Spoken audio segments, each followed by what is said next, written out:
The boy named Blade is no ordinary youth. Despite his seemingly naive appearance, he is actually a former hero who once defeated the Demon Lord and brought peace to the world. His hair, black and white, bears the scars of that epic battle. Having lost his heroic powers, Blade now wishes to be a regular student and make 100 friends at school. However, he overlooks the fact that his school is specifically for training heroes. On his first day, his casual demeanor irritates the strongest student at the school. To prove his strength, Blade reluctantly shows a fraction of his power.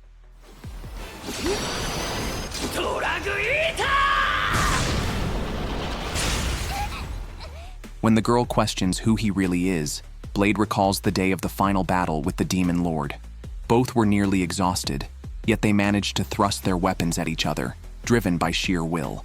Perhaps fate spared him, as he ended up at the school to fulfill his dream of making friends. While Blade's goofy demeanor amuses some classmates, others, like Arnest, the top student in school, despise his disregard for rules. Enraged to learn of Blade's transfer, Arnest confronts him, as the school admits only those aspiring to be heroes, not transfers. Blade openly states his goal to make friends, not to become a hero, infuriating Arnest further. Yet, when she confronts him with anger, Blade simply smiles and suggests she verify his story with the principal. Although Arnest is unhappy, she leads Blade to the principal's office, only to find not the principal, but the king of the nation. The king has become the school's new principal starting today. Arnest, usually reserved, begins to praise the king's achievements. However, the king asks Arnest to leave, as he wants to speak privately with Blade. This confuses Arnest. Before leaving, she warns Blade to behave. Unlike Arnest's flattery, Blade is much ruder to the king. The king isn't offended and explains he is there to help Blade regain his strength. Although the final battle neutralized the powers of the hero and the Demon Lord, the king believes a hero's power never truly vanishes. Blade, however, shows no interest in this. Blade heads to the training grounds during the advanced class. Arnest, seeing Blade, senses trouble. Although Blade presents his transfer student credentials, Arnest still suspects his admission was influenced by connections. Blade ignores this, preferring to make friends instead of arguing. At this point, Arnest calls an instructor to assess Blade's strength. A dummy covered in magical metal is brought in. Since everyone at the school can cut through it, Blade must prove his strength to gain their respect. Blade takes position and with a casual swing shatters the dummy into pieces, nearly harming Arnest and the other students. Realizing his mistake, Blade quickly claims he is just a regular student. Despite this incident, Arnest acknowledges Blade's strength and apologizes for misjudging him. Blade isn't bothered by the misunderstanding. He simply remembers that Arnest is the first friend he made here. When Arnest returned to her room, she unexpectedly rolled around on her bed with joy. Having bound herself to a cursed magic sword, she had been friendless since childhood, with the sword constantly tempting her to destroy everything. The next day, during a duel with a classmate, she nearly lost control and killed her opponent. At the crucial moment, Arnest stopped her sword, but her violent emotions were still uncontrolled. She sought out Sophitia, who, despite being a fighter with formidable skills, was at a disadvantage in attack range. Yet, with her agile movements, Sophitia matched Arnest evenly. Ultimately, it was only by using magic that Arnest defeated Sophitia. Then she chose Blade as her next opponent, but a sudden wave of fear overcame her, and she fainted into Blade's arms. Afterwards, during a conversation with the school doctor, Blade learned about Arnest's situation. He immediately went to the royal archives to research information about the cursed sword.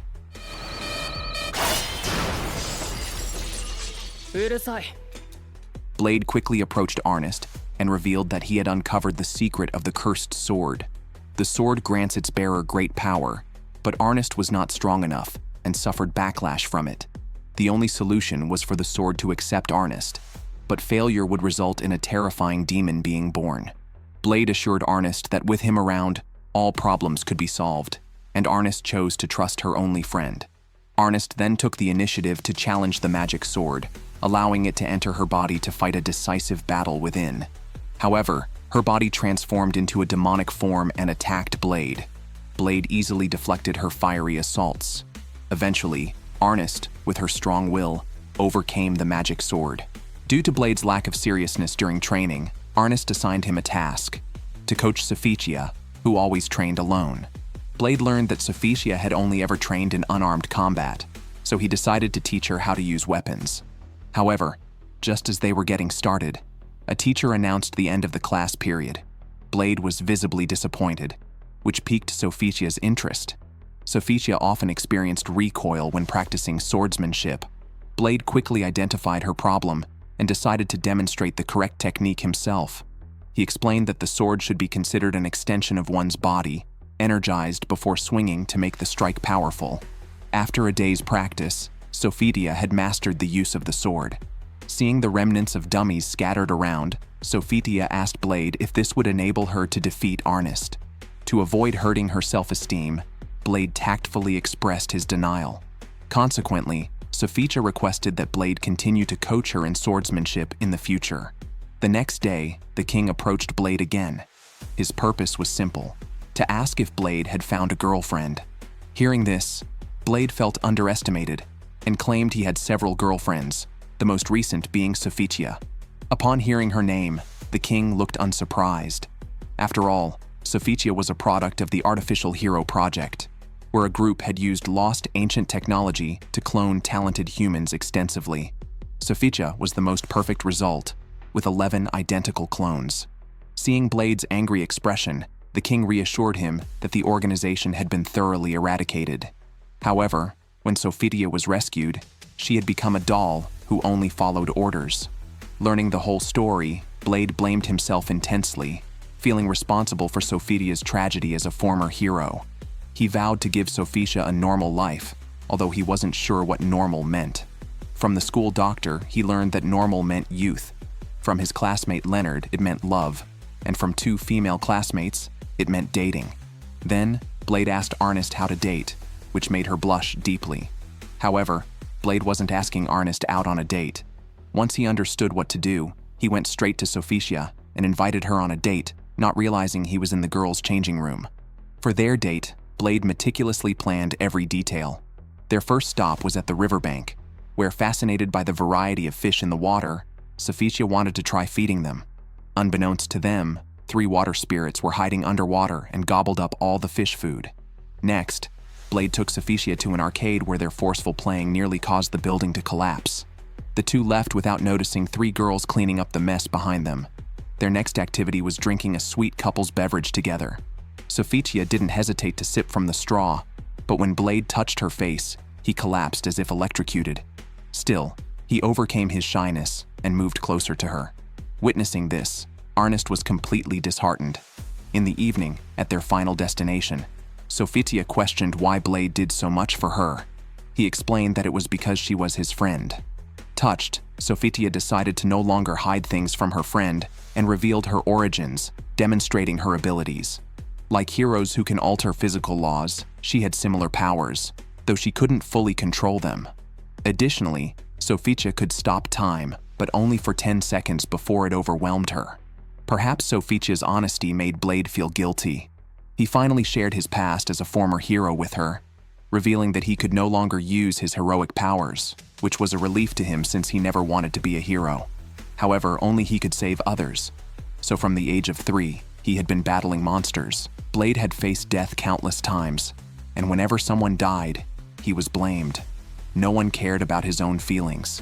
Seeing Blade in pain, Sophitia ran over and hugged him. Since being rescued by the king, she had seen people who had been saved by heroes, and she truly felt proud of the heroic deeds. Comforted by Sophitia, Blade finally regained his spirits. The 2 also agreed to keep each other's identities secret. The next day, a dragon suddenly burst into the academy. Blade leapt up and knocked the dragon out with a single blow, stunning the onlooking students. However, Blade was indifferent, as the dragon was just a developmentally stunted juvenile that only looked frightening. What Blade forgot was that he was supposed to be just a regular student, and subduing a giant dragon barehanded was incredibly unusual. At that moment, the dragon transformed into a little girl and called Blade father, which shocked him since he didn't even have a wife, let alone a daughter. It turned out that the dragon considered Blade its father after he had subdued her, so he naturally took on the role. He asked Arnest to investigate information about the dragon girl. It turns out that, driven by their instinct to follow strength, Dragons defeated by humans have a rare chance of turning into humans. Despite knowing this, Arnest was still displeased with the affectionate father-daughter scene in front of her. The dragon girl would scare away anyone trying to approach Blade with her hostile demeanor, believing that weak humans weren't worthy of intimacy. Even towards Blade, she had many demands and would run away from home if slightly dissatisfied, leading to Blade being shunned by everyone. At that moment, Blade noticed the dragon girl wandering around. He initially wanted to train with her, but as he was answering some questions from his classmates, the dragon girl disappeared. Blade didn't pay much attention to this. Meanwhile, the bored dragon girl noticed the new students training. They seemed used to her presence and invited her to join them, but she refused, stating they weren't worthy of her. Only Blade, who had defeated her, was worthy in her eyes. Since Blade didn't have much time to care for the dragon girl, he occasionally left her in the king's care. However, today, an accident occurred when the king's beard accidentally pricked her, causing her to run away. To find the dragon girl, Blade searched most of the campus. He finally heard her voice outside a room, where she was hiding and playing with dolls, having made one for each person. This discovery made Blade feel somewhat dismayed, realizing that the seemingly cheerful dragon girl was actually quite lonely.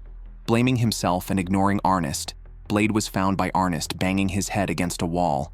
Comforted by Arnest, Blade shared his worries. The dragon girl really wanted to make friends, but her instincts prevented her from doing so. Only those who defeated her could become her friends, and Blade was at a loss. Seeing Blade's despondent state, Arnest scolded him for being foolish, suggesting that if he couldn't solve the problem alone, they should seek help from others. The next day, Arnest and Blade approached the entire school, hoping everyone would fight and defeat the dragon girl. The students were shocked, unsure how they could possibly defeat a dragon. Blade and Arnest knelt down and pleaded with them, mentioning that senior students would also help. Thus, with everyone's efforts, a duel between humans and the dragon was set to begin.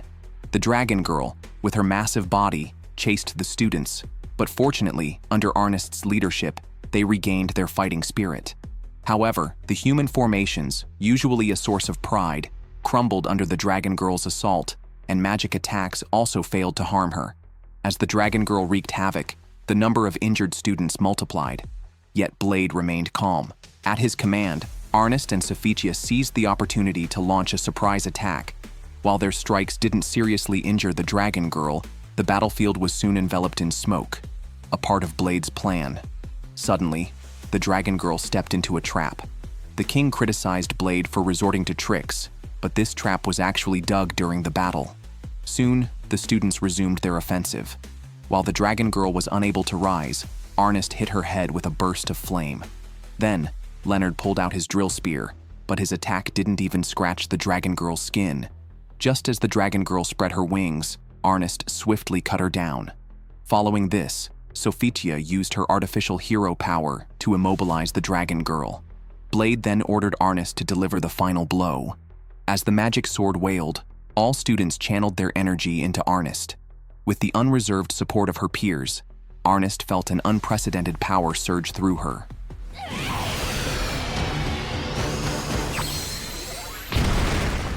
The dragon girl was thoroughly defeated. Seeing the students exhausted, Blade comforted her, saying her loss was not due to her weakness, but because humans are strong. After the battle, the dragon girl became incredibly popular among the students, receiving daily affection and treats. Blade was pleased with this outcome. However, he noticed something different about Arnest. When he mentioned this, everyone panicked, saying Arnest hadn't changed, but Blade thought she looked heavier. His blunt comment was deemed terribly offensive, risking their friendship. Hearing this, Blade felt downcast, but, encouraged by friends, decided to apologize to Arnest personally. Knowing Blade's nature, his friends suspected he might not even understand why Arnest was upset, so they decided to accompany him.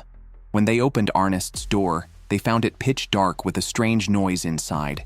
It turned out that since the battle with the dragon girl, Arnest had been constantly hungry, and she had stayed away from Blade, not wanting him to see her like that.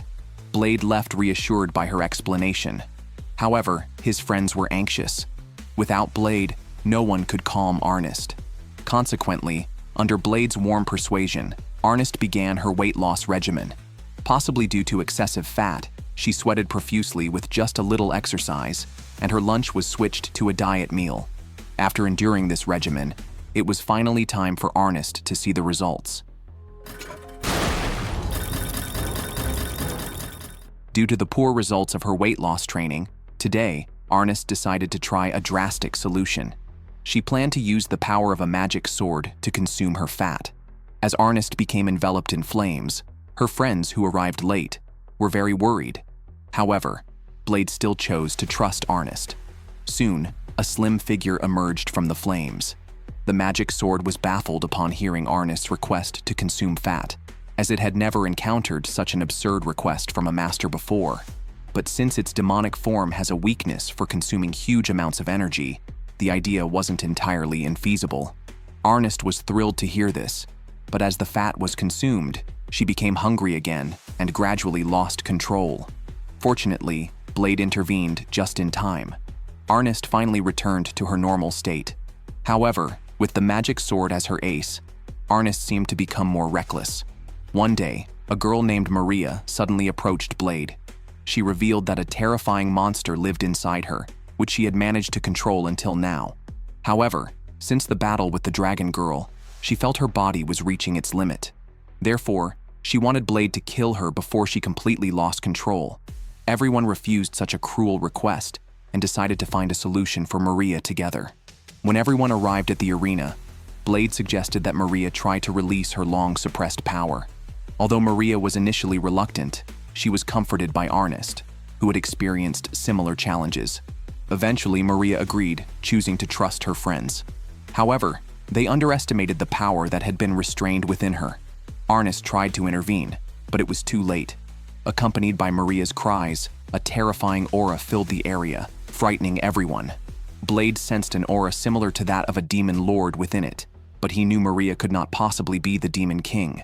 Facing the demonic attacks from Arnest, Maria simply waved her hand lightly, and Arnest was instantly knocked away. Leonard, following her, couldn't withstand even a single move. Seeing this, Sophitia and the dragon girl decided to team up. First, Sophitia used her artificial hero power to restrain Maria, followed by a lethal strike from the dragon girl. However, the dragon girl's usually powerful flame breath faltered before Maria, who then condensed the fire into a ball and returned it to the dragon girl. Accompanied by the dragon girl's painful screams, she lost her ability to fight. At this point, Blade was the only one left standing. Maria knocked him away with just one move. Blade then decided to use his full strength. However, Maria, facing his slash, didn't even bother to move. After Blade finished his attack, Maria, clearly impatient, released a magical beam towards Blade. Although Blade managed to block it with all his might, his sword shattered into pieces. Seeing this, Arnest handed her magic sword to Blade.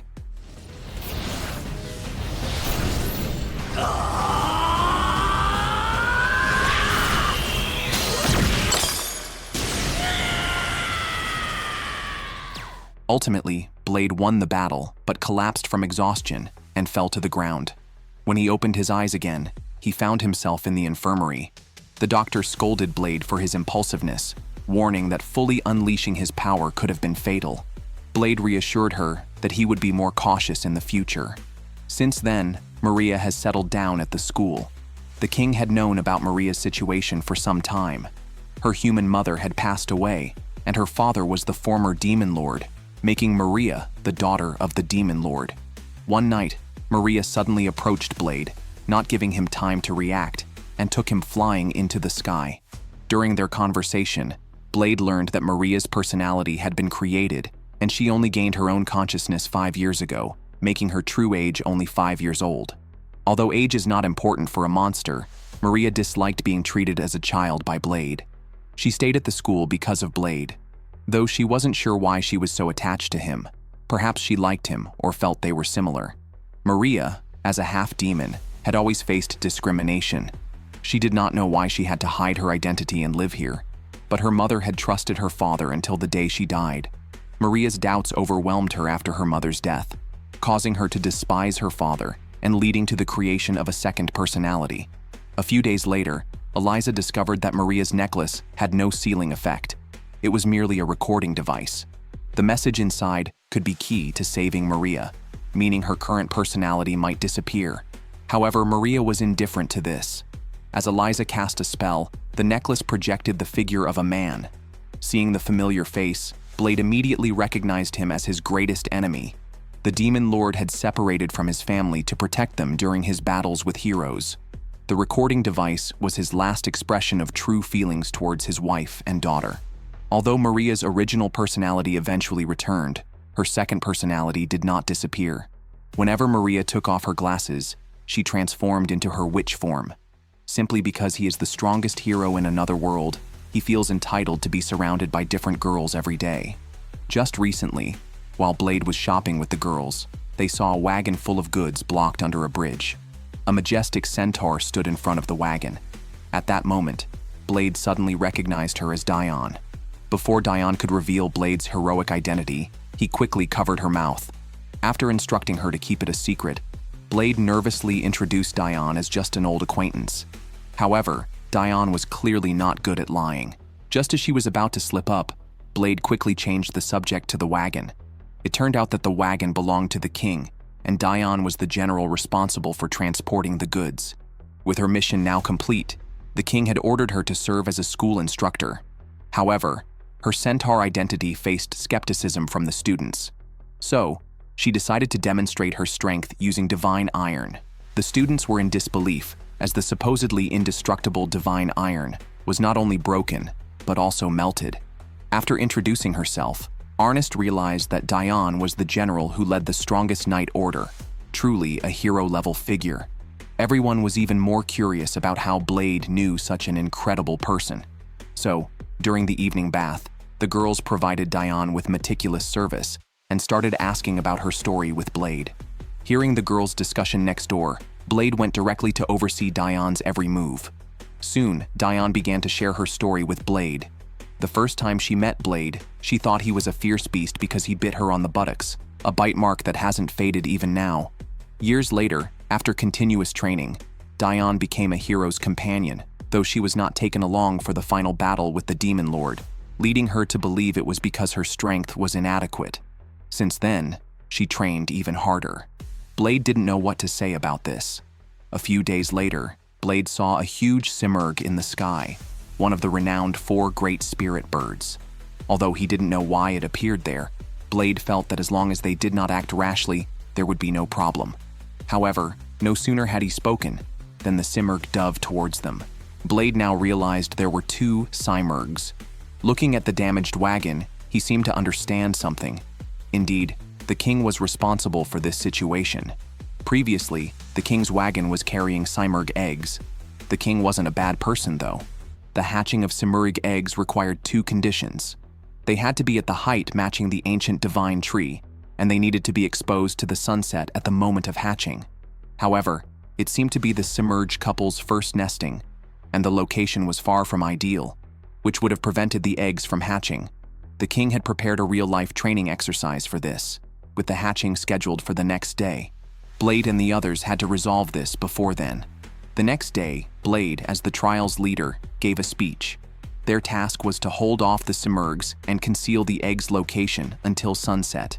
If they could successfully get the egg to the top of the tower, their mission would be complete. The first step in their strategy was to use an empty wagon to lure the simurgh down from the sky. Leonard took the opportunity to attack and draw attention, but the simurgh merely dodged, and Leonard fell from the sky. Meanwhile, the simurgh also attacked Jessica. Luckily, Clay blocked the attack in time. Jessica attempted a counterattack, but her limited strength could not harm the simurgh, forcing them to flee. However, their sacrifice allowed the other students time to restrain the simurgh with ropes made of divine iron. Yet they underestimated the simurgh's strength. It flew into the sky with the house. This, however, bought them some time. Meanwhile, as Claire was treating the students, another simurgh suddenly attacked them. To protect her companions, the dragon girl launched a flame at the simurgh, but in the next second, the unharmed simurgh knocked her away. Seeing this, Blade quickly asked Maria to lift her restrictions. With Maria's help and Arnest's demonization, they managed to temporarily restrain the simurgh. Now all they needed to do was get the egg to the top of the tower to complete their mission. However, the freight elevator stopped halfway up, and the Simurgh caught up with them. Blade then used magic to run along the wall, but with only a tenth of his former strength. He quickly ran out of energy. Fortunately, with Dion's help, Blade finally reached the freight elevator. However, the egg was heavier than he expected. Dion came up with a good idea. She pushed Blade, who was holding the egg, all the way to the top of the tower. The king praised Blade's actions, but the task was not over yet since the other Simurgh had arrived. Seeing this, the king bravely stepped forward.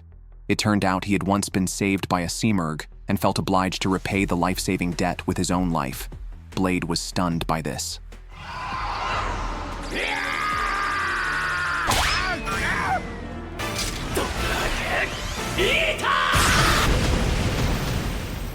As the sun set, the bird eggs finally began to stir.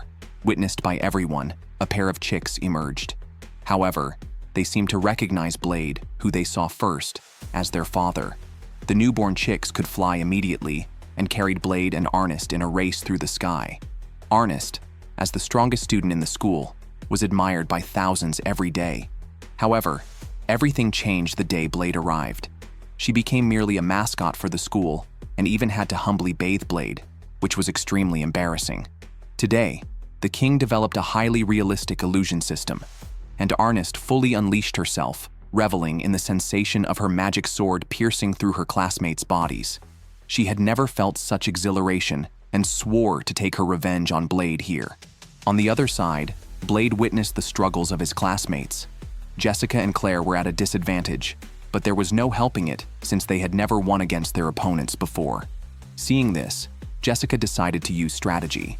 She first engaged Clay and Kasim in conversation to distract them, then launched a surprise attack, successfully eliminating Kasim. Before Clay could react, Claire took him out with her weapon. This was their first victory. However, their joy was short-lived as a sinister figure quietly approached the scene.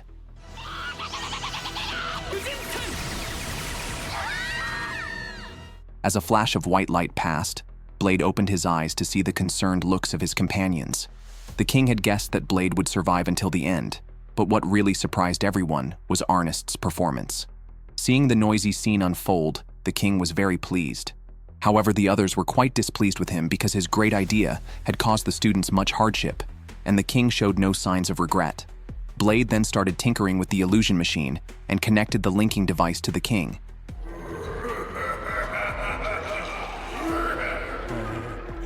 After having some fun at the king's expense, Blade felt quite hungry, while Clay and Kasim appeared more dejected.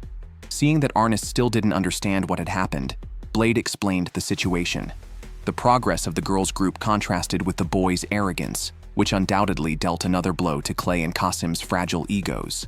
The next day, Blade took the girls to find Diani at a bathhouse built specifically by 3 hero-level figures commissioned by the king. Seeing the girls' impressive figures, the boys unconsciously turned away. However, compared to the other girls who were more relaxed, Arnest was at a disadvantage as she had wrapped a towel over her swimsuit. The king expressed strong dissatisfaction with this, even going so far as to create a law banning towels in the bath. Although absurd, this spectacle did not affect Clay and Kasim. To comfort them, Claire advised them not to mind it. Little did she know, the more she spoke, the worse the two boys felt. At night, Blade encouraged Clay and Kasim to cheer up, but it wasn't easy. Clay had long harbored feelings for Jessica, and Kasim had a secret crush on Claire, so they struggled with losing to the girls they liked. Although Blade didn't fully understand their feelings, his dragon daughter was very interested in this. Since female creatures prefer strong male creatures, becoming stronger seemed like the solution. Under Blade's strict guidance, Clay and Kasim started intense training. Soon, a rematch was scheduled, witnessed by many classmates. Blade gave the command to start the battle.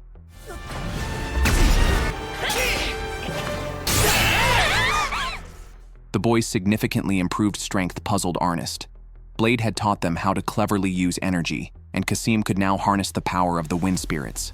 However, the firepower that Arnest taught Jessica also gave Clay a tough time. Ultimately, Clay and Kasim were still slightly inferior to their opponents. As the match concluded, both sides let go of their reservations because of this battle. Every time this robot encountered Blade, he would ruthlessly smash it into scrap metal. It was expected to become junk, but unbeknownst to all, It was secretly scanning Arnest's information. It concluded that Blade does not use violence against beautiful girls. After a system update, it transformed into a sexy young woman. However, Blade is a Sigma man. Even if the enemy transformed into a beautiful girl, he would not hesitate to use his powerful moves to obliterate her. Named Iona, she is the guardian of the underground library. Blade would forcefully enter her critical areas and insult her during invasions, even accessing confidential information from the library without permission. Thus, she was ordered to eliminate Blade. But Blade explained that he was only investigating due to issues with Arnest's magical sword. Since Iona's soul is housed in a specific location, destroying her body does not result in death. In her efforts to eliminate Blade, she conducted extensive data research. After big data analysis and close observation, she found that Blade does not use violence against beautiful girls. Therefore, she took on a human form. However, Eliza soon realized the problem. Blade knew that Iona would not die, which is why he showed no mercy. By transferring the soul to the heart, Iona could become vulnerable to elimination. This would prevent Blade from being able to strike her down. The next day, Iona eagerly challenged Blade to a duel. Blade intended to end the fight quickly, but Iona's words caught him off guard. She revealed that her connection to the main system had been severed, and any damage now would be irreversible, even placing her soul near her heart. Then, Iona grabbed Blade's hand and placed it about 10 centimeters from her soul, which nearly frightened him to death. Seeing Blade's panicked look, Iona saw an opportunity and attacked him. Blade was hesitant to strike back, fearing he might accidentally destroy her. Watching Blade get beaten, Arnest's mood instantly brightened, and even Maria couldn't help but laugh at the hero's plight. With no other option, Blade gave up. The next day at mealtime, everyone noticed Iona looking sullen and assumed it was because, as a robot, she couldn't eat. However, her body could automatically convert food into energy. She revealed that since defeating Blade, she had been unable to reconnect with the main system. They were both supposed to follow orders from this main computer, which acted as a higher authority for Iona. When she requested her next mission, she was denied and deemed defective for other reasons. In human terms, she was essentially fired. Now she hoped Blade would become her new master, threatening to self-destruct if he refused. The Guardians, separated from the main system to prevent losing control, all had self-destruct mechanisms installed. With only 2.5 days left on her countdown, Blade reluctantly agreed to become her master. Iona quickly searched the big data for information on maids, and soon transformed into a proper maid. However, Sophitia felt that Iona's character was overlapping with hers, as Sophitia was also an artificially created hero who obeys orders just like a maid. This caused a conflict between them, leading to a staring contest and even a physical fight in the training ground. Unable to bear it any longer, Blade ended their dispute with a punch. At night, to ensure Blade could sleep peacefully, Sophitia and Iona guarded him by his side, which was quite enviable. After Blade fell asleep, the two shared their hearts. Sophitia had spent her childhood in a laboratory cage, and their imitation as heroes was their only connection to Blade. After opening up to each other, they became good friends. The next morning, Arnest was puzzled by their sudden friendship. At that moment, Arnest noticed the countdown on Iona's head was still decreasing. Although having a human as a master was a bit forced, Blade's strength had slowed the countdown to 1/10 its original speed, but only 20 hours remained. Iona's wish was to spend her final moments with everyone, so they prepared a grand farewell party for her, hoping she could leave without regrets. This was the happiest moment of her life. As the countdown continued, Iona silently moved to an open space and erected a defensive barrier to isolate herself from everyone, expressing her gratitude. Though it was regrettable that Blade was not there, the days she spent with humans helped her understand humanity and made her feel like a complete human. As the countdown reached 0, the expected explosion did not occur. At that moment, Blade emerged from underground. Arnest asked what Blade had done. It turned out that Blade had forcefully entered the main system's location and severely reprimanded it, forcing it to retract the order to dismiss Iona. Thus, Iona could reconnect with the main system, and the self-destruct program disappeared. Iona, now fully anthropomorphized, ran into Blade's arms. The beautiful teacher was held hostage by 3 thugs. But rather than being scared, she was actually excited, hoping that Blade would come quickly to rescue her, or her chastity might be compromised. However, Blade was confused by this situation.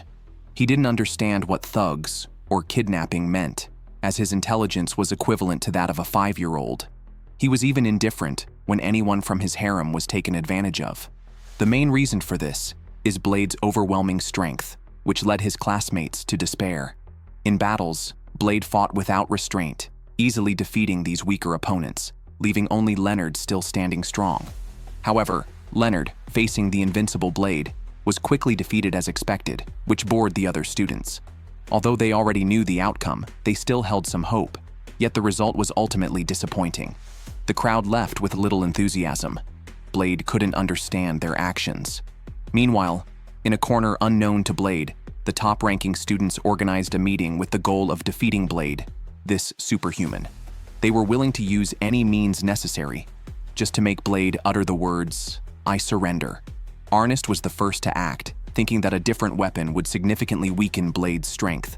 However, Blade simply stood still and destroyed Arnest's weapon.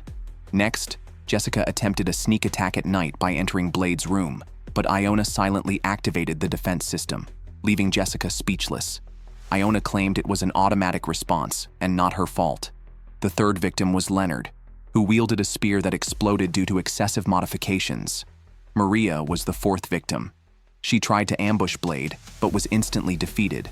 Sophitia, the fifth victim, was sparring normally with Blade until he slapped her face without mercy. Then it was Kasim and Clay's turn. They tried to deceive Blade, but their tactics were completely ineffective, and all their plots failed. The series of defeats left everyone feeling despondent. However, they were not ready to give up on defeating Blade, especially since Iona had once successfully made Blade surrender using a life-threatening tactic. But this time, there was no such leverage. So, they came up with another bad idea. During class, Leonard, Kasim, and Clay wore monster masks and kidnapped the female teacher on stage. Although the teacher was puzzled, she played along. Seeing the teacher so involved in the act annoyed the other girls in Blade's harem, who also wanted such attention. They approached the teacher, attempting to replace her as the hostage. Blade just watched silently as this absurd drama unfolded.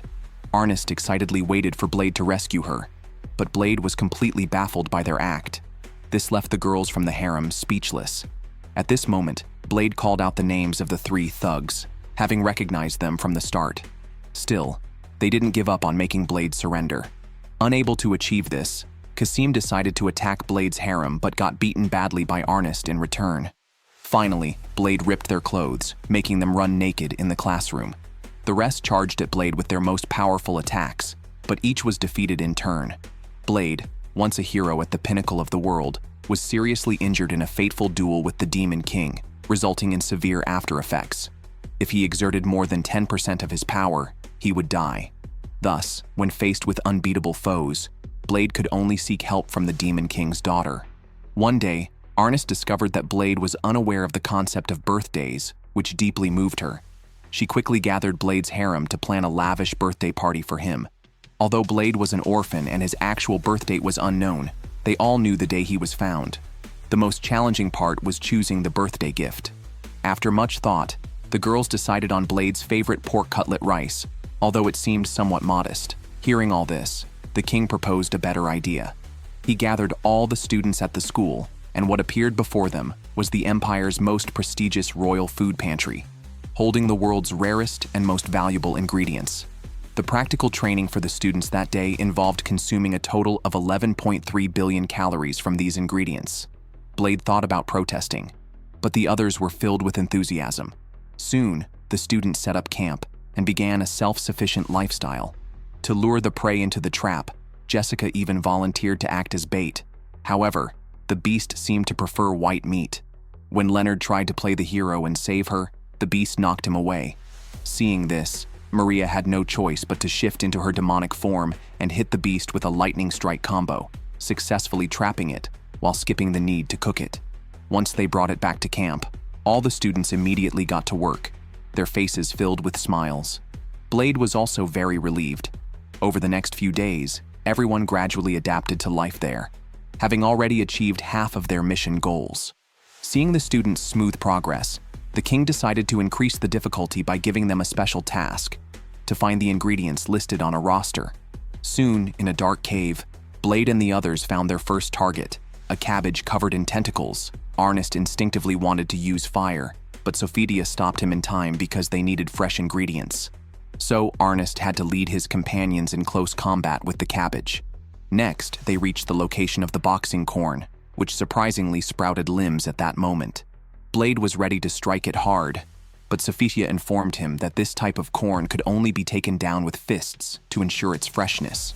The contest began soon after, but since they couldn't use their full strength, both sides were exhausted by the end. To complete their tasks more quickly, the group divided the work. During this time, the Dragon Lady encountered a group of sunflowers that shot lasers, while Blade found a huge carrot buried underground. This was no ordinary carrot. Its screams while being pulled from the ground contained a deadly curse. When everyone was at a loss, Iona, being a robot, stepped forward as she was immune to the carrot's curse. After a day of hard work, the group was left with one final target, a minotaur known as the King of Ingredients. The sudden appearance of this great minotaur was unexpected by the king. However, this turned out to be a good thing, since its meat was far superior to that of a regular minotaur. Though surprised, the group did not back down. Instead, they were motivated by the improved quality of the ingredients. Arnest, in her demonized form, led the charge. However, their attacks were merely annoying to the minotaur beast, and soon the number of injured multiplied. Fortunately, Blade's harem was not to be underestimated, and their group attack seemed quite powerful. Just when everyone thought the battle was over, the minotaur beast had not sustained fatal damage and began gathering energy for a counterattack. Leonard deployed an energy shield to block the attack, but this was not a sustainable solution. Blade knew he wasn't strong enough to defeat the minotaur beast alone, so he needed Maria's help to share the power within his body. During this exchange, Maria took the opportunity to steal Blade's first kiss.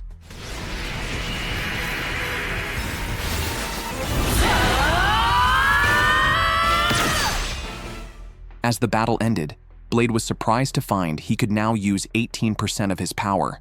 Although he didn't understand the mechanism behind it, he was too hungry to care at that moment. Amidst the group's congratulations, Blade finally understood the whole story. The bowl of pork cutlet rice on the table was the carefully prepared birthday gift from everyone. Tasting the food filled with love, Blade, who had never cried since birth, shed tears of emotion. The next day, while Blade was conducting special training for his friends, he suddenly saw Sophitia approaching. Then, to everyone's surprise, Sophitia executed a hero's powerful technique, a slash almost equal to Blade's.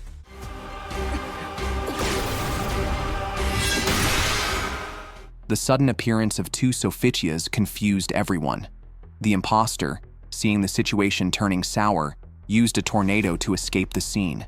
Meanwhile, the imposter arrived at an abandoned house, where several girls identical to Sophitia mocked her. As number one, she did not want to engage with her sisters, but couldn't explain why her mission failed. So, number two kissed number one, revealing that as clones, they could transfer information through membranes. The five sisters successfully shared the day's memories, revealing their target was to assassinate Blade. During Blade and his harem's training, number two, armed with a scythe, approached them. Blade kindly asked what she wanted to learn today, but her openness surprised everyone. Seeing that seduction didn't work, number two opted for a direct attack. However, as a true hero, Blade was not someone a mere clone could defeat. Upon realizing this, number two tried to seduce Blade with her body, which the real Sophitia couldn't tolerate. Seeing this, number two fled the scene. Blade was unfazed by the spectacle, having already encountered numbers 3 and 4 previously. Considering this couldn't continue, everyone decided to sit together and discuss a solution. Meanwhile, impatient number 5 was already eager to assassinate Blade. Just then, a dying man gathered them together. To prove that artificial heroes surpass real heroes, killing Blade was his final wish, and the 5 sisters were created for this purpose. The next day, while Blade and others were engaged in virtual training, number 5 approached. She threw a punch directly at Blade. When Blade opened his eyes again, he was completely bewildered. This was his first experience of what felt like death. The naive number 5, not understanding the concept of virtual space, left after killing Blade. Although the operation went smoothly, Arnest had a bad feeling about it. Following Iona's warning, Blade realized that if things continued this way, the school would soon collapse. Iona then used reverse psychology, which greatly angered number 5. Subsequently, Arnest led the students in a surprise attack on numbers 3 and 5. Although the effect was not very pronounced, Arnest's fire magic successfully eliminated number 3, and Blade knocked number 5 away. Just when everyone thought the situation was finally resolved, numbers 3 and 5 suddenly stood up again and summoned a terrifying black hole. Exhausted, numbers 3 and 5 collapsed to the ground, but the black hole they created continued to grow larger.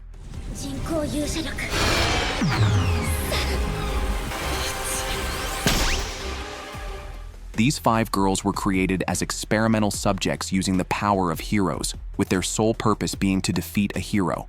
They followed their creator's orders to assassinate Blade. To prevent this, Sophitia chose to drop out of school and handle them alone, which upset both Blade and Arnest. They questioned why the king would approve such a request. The king explained that he had no choice. Although he was the head of the academy, he had no right to change Sophitia's decision. Arnest wanted to continue questioning, but Blade asked her to let it go. However, Blade would not let Sophitia face the murderous sisters alone. He prepared to leave early in the morning, but found that the others had been waiting for a long time and were also unwilling to give up on Sophitia. Arnest found Sophitia using a flying mount. When Sophitia saw Arnest, she intended to leave but was persuaded to stay. When the others arrived, Sophitia revealed the issue with the artificial heroes. The artificial hero project had been previously abandoned, and she was the 12th test subject. But for some unknown reason, the project had been restarted with the previous 5, being the newly created artificial heroes, designed to kill a hero. This confused Arnest, who didn't see the connection between killing a hero and Blade. Sophitia was at a loss for words. Blade had no intention of killing the 5 artificial heroes. Although he wasn't sure how to handle the situation, he decided to gather them first.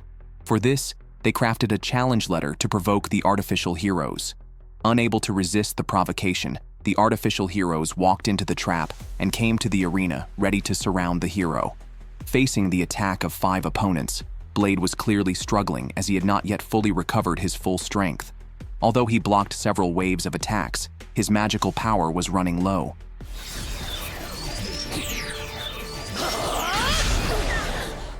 To help him, his companions in the spectator stands replenished his magic.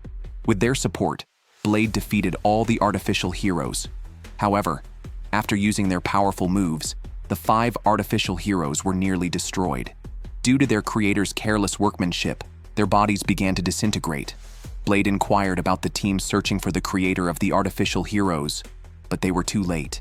The creator had already died. In this moment of despair, an unexpected idea came to Sophitia's mind. She planned to store the souls of the 5 sisters within her own body, allowing their consciousness to live on even if their bodies collapsed. With Blade's help, all 5 souls entered Sophitia's body, and Blade then passed out. When he awoke, Sophitia was by his side. Now Sophitia's body housed 6 souls, each with a different personality, further enriching Blade's ordinary campus life.